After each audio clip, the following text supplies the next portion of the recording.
High in the icy peaks of the Himalayas, more than 16,000 feet above sea level lies a small, frozen lake. A small, frozen lake. But beneath its still waters, a chilling mystery has been buried for over 1,000 years. Hundreds of human skeletons, scattered around its shores. Welcome to Skeleton Lake, also known as Roopkund, one of the world's most terrifying archaeological mysteries.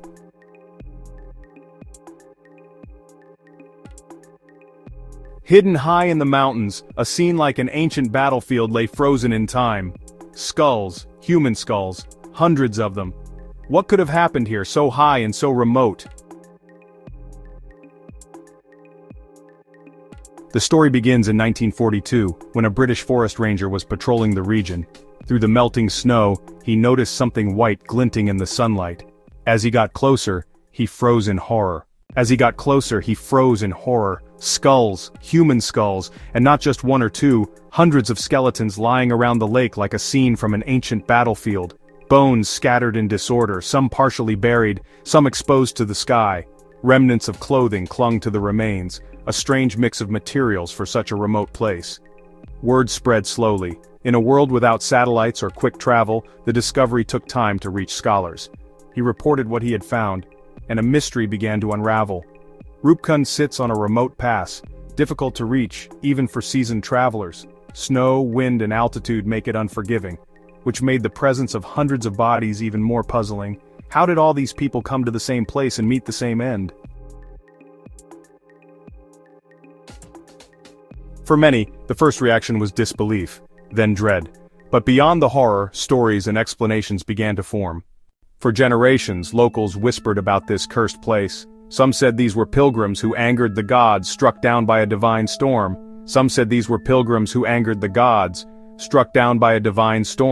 Others believed the spirits of the dead haunt the lake, warning travelers to stay away.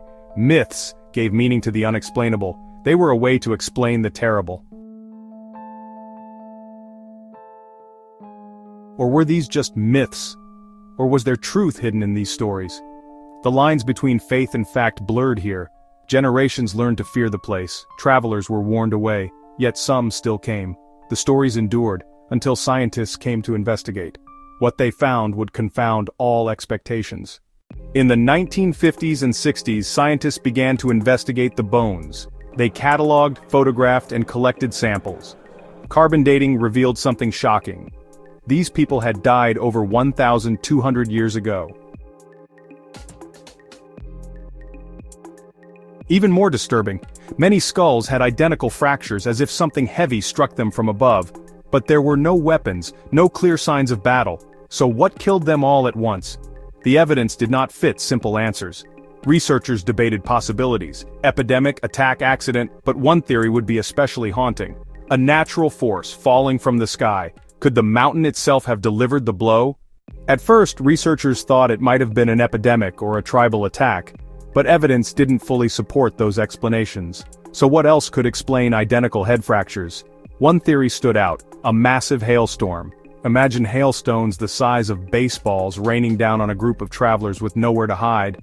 Travelers caught on an exposed pass would have been extremely vulnerable.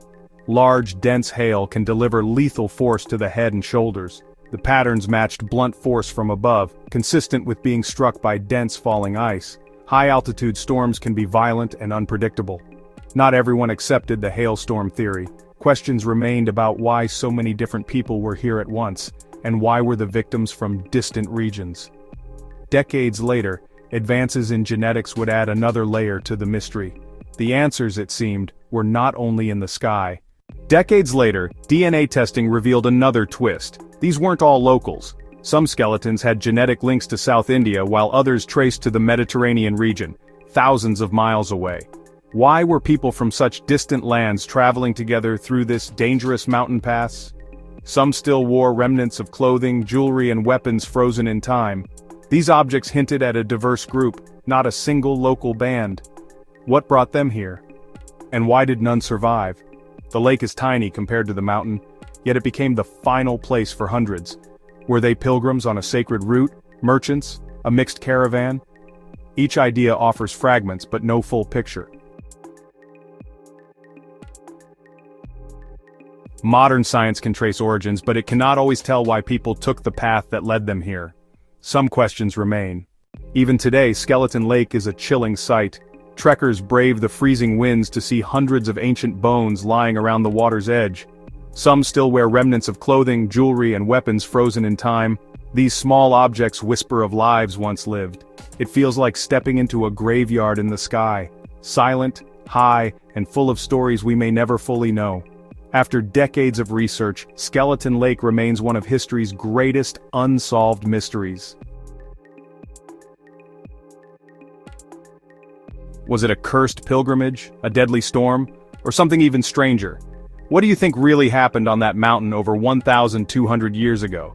Subscribe and turn on notifications, because this is just one of many dark secrets the ancient world has yet to reveal.